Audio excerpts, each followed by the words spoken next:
நான் ஆழமாய் விசுவாசிக்கிற ஒன்று, any ministry or anything from God, அது ஜெபம் என்கிற கருவறையில் தான் உண்டாகிறது.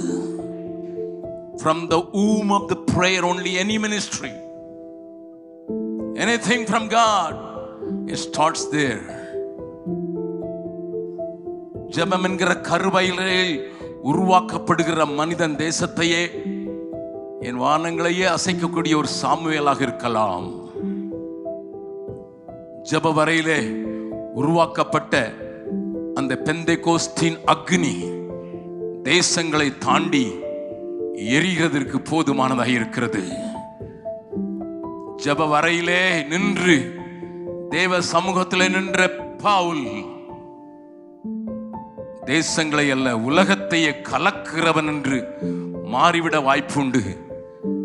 ஜெபம் என்கிற கருவறையிலே உண்டாகிற ஊழியங்கள் தான் நிலைத்து நின்று தேவனுக்கென்று காரியங்களை சாதிக்கும் என்பதில் எனக்கு கொஞ்சமும் சந்தேகம் இல்லை.